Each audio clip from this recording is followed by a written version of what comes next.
Là où je veux en venir, c'est est-ce que les deux derniers matchs où ton équipe a été un petit peu en difficulté offensivement, alors hormis sur les transitions face à Auxerre, est-ce que ça peut t'amener à leur changer des choses ou est-ce que tu fais vraiment confiance aux hommes que tu mets en place parce qu'à un moment ça va marcher, à un moment ils vont assimiler tes principes pour ceux qui... Non, je dois les aider.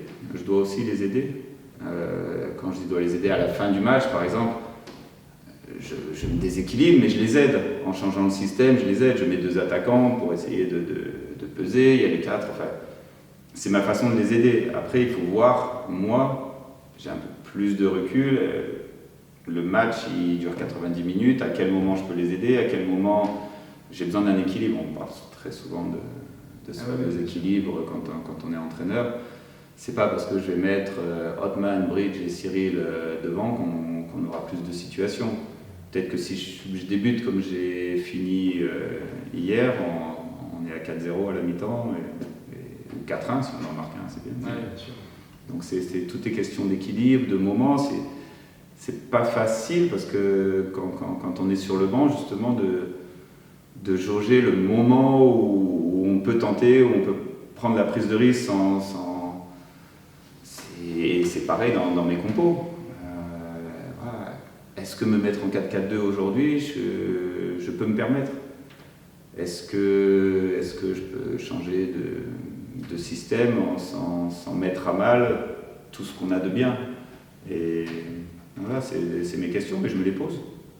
Et tout entraîneur, voilà, moi, à chaque minute du match, je suis en train de me poser la question, qu'est-ce que je peux faire pour aider l'équipe? Mais pas pour la déstabiliser. Dans mes compos, c'est comme ça, mais toutes les minutes, quand je regarde le match, je me dis, voilà, comment je peux les aider? Alors des fois, c'est en criant sur un ou deux, des fois, c'est en cherchant un système, des fois, c'est en... Mais mon travail, c'est celui-là. Et je cherche.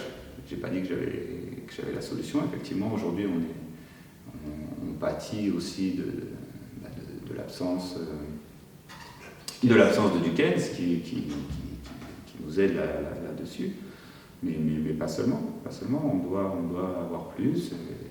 Et encore une fois, je l'ai dit tout à l'heure, il y en a, ils doivent monter leur niveau par rapport à la Ligue 2. D'autres, ils doivent rentrer dans le cadre que je demande.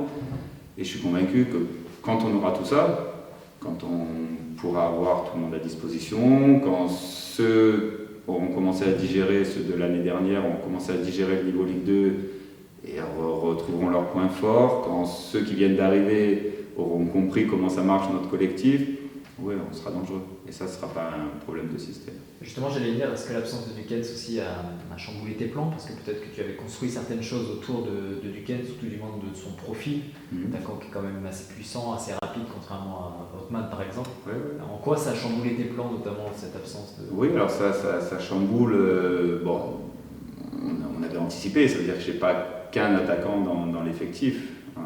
J'en avais pas du tout au début, j'avais Hotman qui était blessé quand on a commencé à Dunkerque.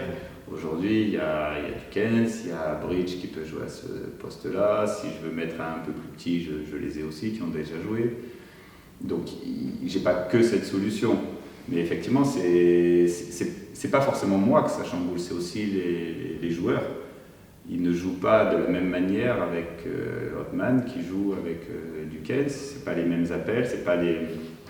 Ils ne connaissent pas encore Bridge, il faut qu'ils apprennent à connaître Bridge aussi, ses qualités. Donc c'est plus aussi les repères dont on parlait, qui expliquent aussi des fois que ce soit un peu timide, que ça ne prenne pas, parce que les joueurs se cherchent.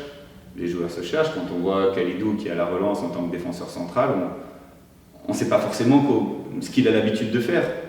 Aujourd'hui, nous, on sait ce que Damon il va faire sur ses relances, on sait ce que Romain Padovani peut faire, on sait Nadé, on savait ce qu'il faisait aussi. Les joueurs ont besoin de découvrir, d'apprendre à se connaître les uns les autres. C'est aussi ce qui explique un peu que ce soit poussif parfois sur un match. C'est le paradoxe un peu de la construction d'une saison. Tu dis encore besoin de temps pour se connaître et tout ça, et par ailleurs, quelques minutes près, on est déjà au quart de la saison. Quel bilan tu fais un peu de ce premier quart de la saison? Est-ce qu'il est satisfaisant, surtout pour un promu? Alors, nous, enfin, on ne parle pas de promu, de ce début de saison, effectivement, on le sait on n'a pas été dans les starting blocks dès la première journée, on a mis du temps. Maintenant, ce qui qui est très très satisfaisant, c'est de voir, comme on a parlé au début de saison, c'est que nos points forts peuvent faire mal. Et notre objectif qui est d'arriver sur chaque match contre n'importe quelle équipe avec cette volonté et de savoir qu'on peut leur faire mal, qu'on peut gagner n'importe quel match, je pense qu'on est dedans. Alors aujourd'hui on peut aussi perdre contre n'importe qui, hein, mais je suis persuadé, je discutais avec il y a les supporters qui nous attendaient hier à la fin, c'était amusant, et je discutais avec eux à 1h du matin, et ils me disaient, ils avaient le même ressenti que moi, ils me disaient voilà, on vient, il y a 4 ans c'est ça, il y a 4 ans on venait, on savait déjà quoi. On arrivait sur un match, quel que soit, enfin il y a peut-être des adversaires on espérait, mais certains adversaires on savait déjà que le match il était plié. Nous ils arrivent, on est capable de perdre, hein, mais on est capable aussi de gagner. On joue contre Auxerre, qui est en haut, avec nos moyens, avec nos points forts, mais on sait qu'on peut faire mal à n'importe qui. Et c'est ce bilan-là moi que j'ai envie de retenir. Et c'est ce sur quoi on va s'appuyer pour en même temps construire, en même temps essayer de retrouver tout le monde, mais garder justement ce fait je parlais de performer contre n'importe quelle équipe de Ligue 2. Et ça, on en est capable et on doit le garder. J'ai l'impression aussi justement que les coachs adverses ont ce respect-là aussi envers QRM, justement de ne pas arriver la fleur au fusil. On a l'impression qu'il y a une forme pas de crainte, mais effectivement cette certitude que tout peut se passer dans les deux sens un peu face à vous et qu'il ne faut pas arriver mais c'est bien.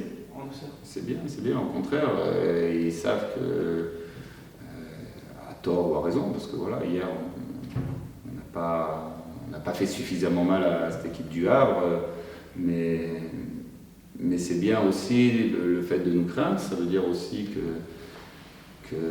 ces équipes-là vont réfléchir, ne vont pas aborder nos matchs avec beaucoup de confiance comme ils pouvaient le faire il y a 4 ans.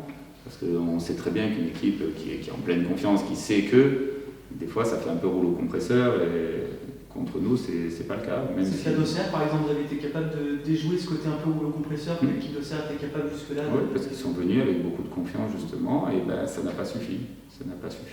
On a du répondant. On en aura plus avec toutes nos forces, mais voilà, si on doit faire un bilan, c'est qu'on a du répondant contre n'importe qui aujourd'hui. En Ligue 2. Ça ne suffit pas pour surperformer, enfin pour être bien, et on n'est pas bien, on a déjà 4 défaites, mais au moins on a ce point positif-là.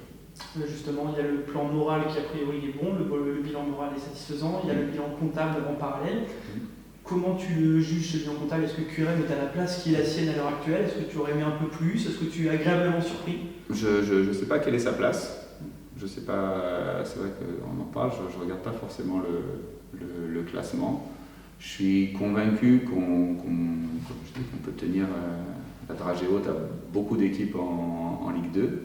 Maintenant, au niveau du classement, ça va dépendre un peu de ce que l'on présente sur les matchs. Les défaites, il y a certaines défaites, Bastia, Grenoble.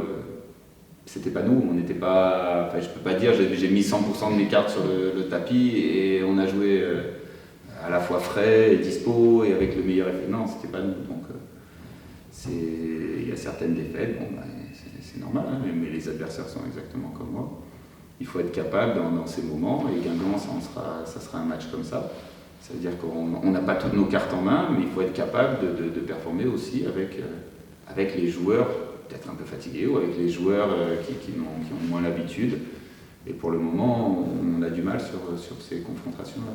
Et pour toi, justement, dans la gestion des cartes que tu abats à l'instant T, quand tu le choisis, est-ce que c'est une forme de luxe, peut-être à l'heure actuelle, d'être dans le milieu de classement, de ne pas être parti un petit peu à l'envers et de partir du fond du classement? Est-ce que ça permet une gestion un petit peu plus sereine de tout ça? Pas forcément. Non. Enfin non, parce qu'on serait en bas, je travaillerais de la même manière. On était en haut l'année dernière, je travaillais de la même manière. C'est vrai que je me fixe un objectif de performance. Après, en fonction, on l'atteint, on l'atteint pas. Je sais qu'on va mieux faire. QRM, le jour où on aura justement on aura moins de blessés, qu'on sera frais, on fera mieux. Je suis convaincu. Donc je ne me fais pas de soucis maintenant là-dessus. Par contre, effectivement, à l'instant T, je pense pas que j'ai beaucoup de ce luxe du choix, je l'ai pas encore. Je l'avais pas du tout en début de saison. Là, je pourrais, mais ils sont pas dispo. Donc, voilà, le luxe du choix, j'ai hâte de l'avoir, oui. Un petit mot pour finir sur Guingamp, qui connaît un début de saison assez quelconque, qui gagne, qui fait des nuls, qui perd. Voilà, c'est quoi déjà, l'objectif, ça va être quoi, de repartir vers l'avant, forcément, j'imagine. Oui, c'est de repartir sur déjà notre deuxième période à nous, ça veut dire de se concentrer sur nous plus que sur Guingamp. Après, Guingamp, c'est pareil, enfin, quand on parle de Guingamp ou d'Amiens ou de Valenciennes, enfin là on est sur des clubs qui ont touché déjà. Moi j'ai joué à Guingamp, enfin j'ai joué. Oui, j'ai joué. Je crois que même mon dernier match en pro c'était là-bas. À Roudouroux. Ouais, je sors. Pourquoi je sors? Ah, parce que Porato prend un rouge. Et donc je sors à cause de lui, mon dernier match. Sympa, qui me sort moi pour mettre un gardien du coup. Donc mais je crois que c'est mon dernier match sur un terrain pro. Au Roudouroux. Et non, mais voilà, on est sur une équipe qui a largement l'habitude, quand on voit des Mchangama, quand on voit des. C'est quoi, Phaéton, quand on voit des. Bon, ok, c'est pas forcément notre catégorie au niveau de l'effectif. Maintenant, il faut que ça prenne. Je connais bien Stéphane, enfin, je sais ce qu'il fait, Stéphane Dumont avec ses équipes. C'est sa première expérience en tant que numéro 1, mais voilà, il a du matériel et il sait très bien s'en servir. Ça n'a peut-être pas pris pour le moment. J'ai pas vu le match hier encore, j'analyserai cet après-midi. Il avait l'air un peu déçu du résultat. Voilà, plus que se focaliser sur eux, en 3 jours, on va surtout travailler sur nous.